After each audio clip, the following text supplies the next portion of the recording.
Trauma and contraction. Yesterday, somebody left a comment under one of the videos, which was a question about their own experience. And I'll summarize.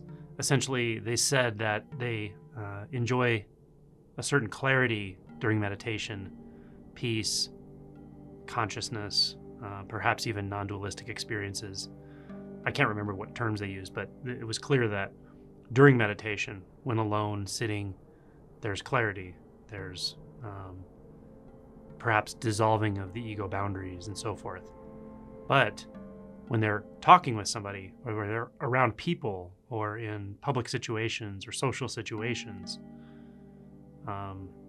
they feel very much contracted into an inner world.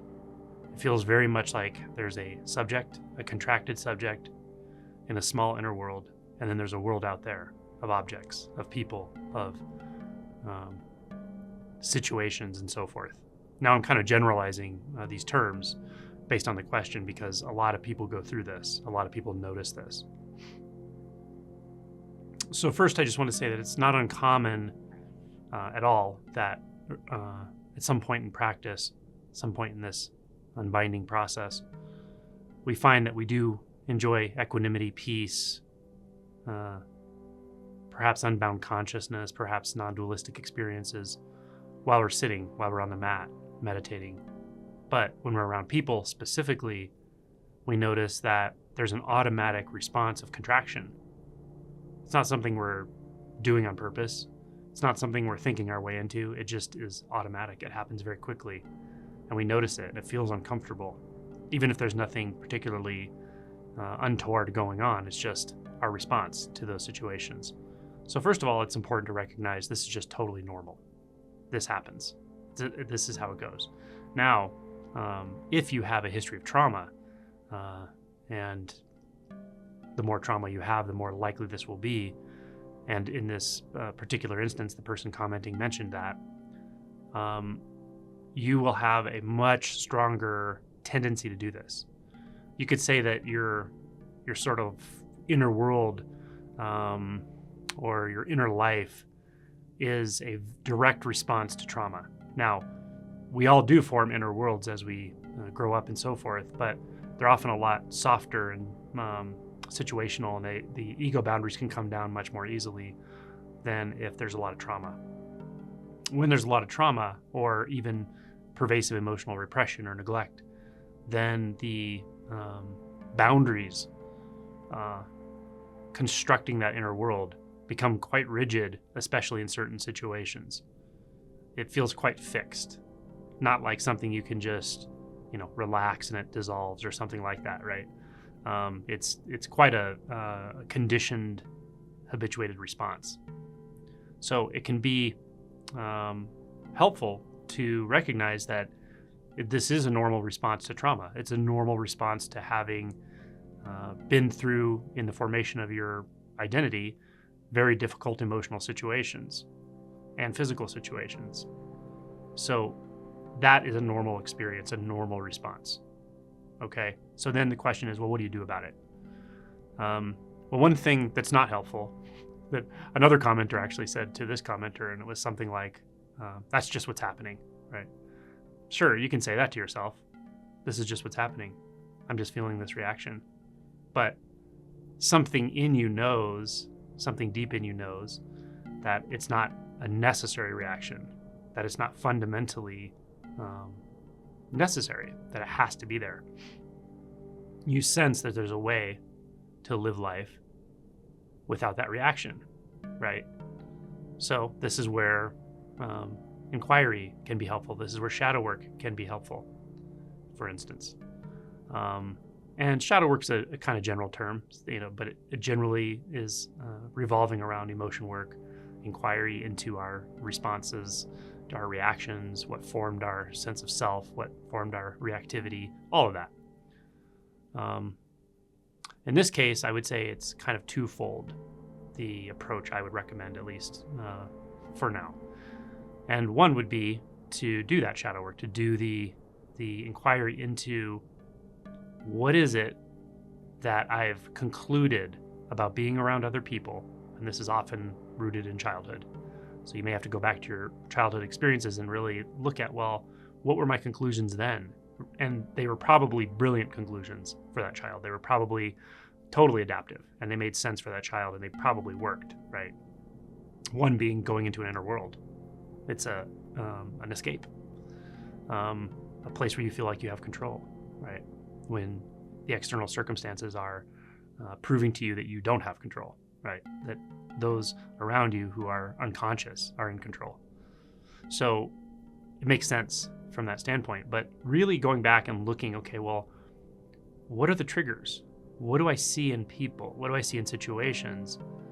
Or what did I see in people or situations that would really trigger that would really make me say, okay, now it's time to go inward. It's time to disassociate, essentially. And you might start to look at triggers. You might start to find that, well, maybe it doesn't happen in all social situations, but just certain ones. Or maybe I'm generalizing a certain kind of situation to all situations, right?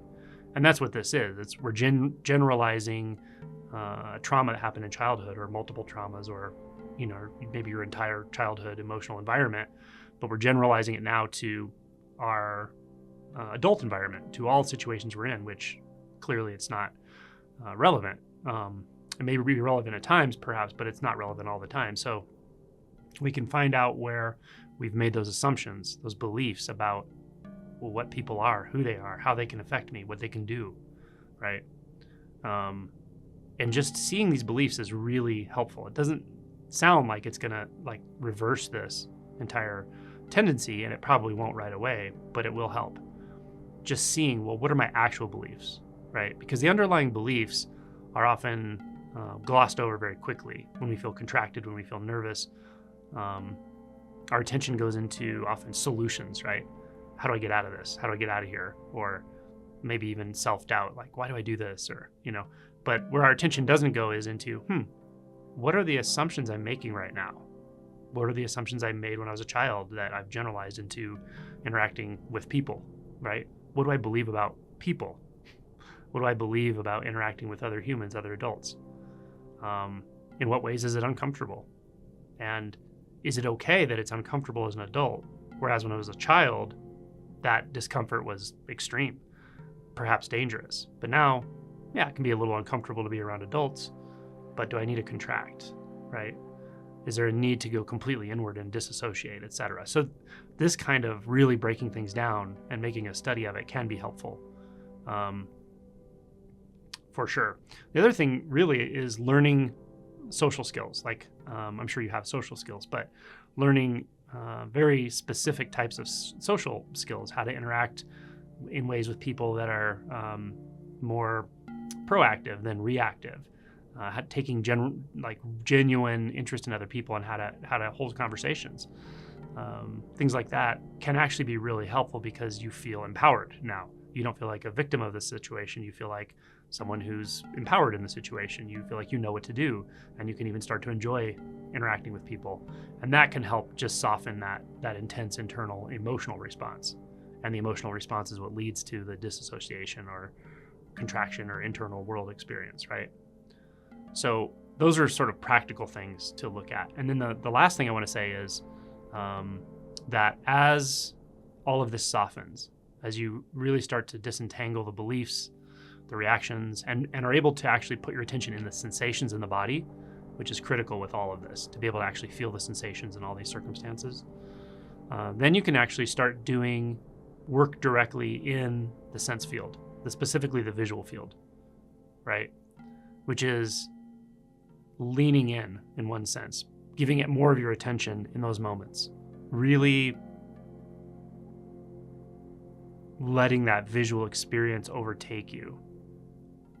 But don't just practice that when you're in triggering situations or you already feel contracted, because it'll be very, very difficult. Practice it throughout the day. Practice it when you're sitting, even as a portion of meditation. Start to take in that visual experience and feel back toward what feels like a subject. Is there anything there? Is there a boundary there? Is the field of visual experience actually divided at all? Can you just remain in that? And the more you do that, the less likely your mind, your brain is to make that really strong demarcation between subject and object. So I would say a combination of all three of these, but the first two in particular, if they're not addressed, then the third one won't work. It'll just be too hard. It's too subtle. It happens too fast, really, is what it is. The bounce back into mind just happens too darn quick. So, work with the first two and then start to practice with that third and balance those out, work with all of those aspects. And you may start to notice that you feel a certain kind of relaxed expansion all the time that isn't just consciousness. It's not just, eyes closed, no thoughts, but it's in the field of the visual experience, in the field of the sensory experience in the body, in the field of the experience of sound.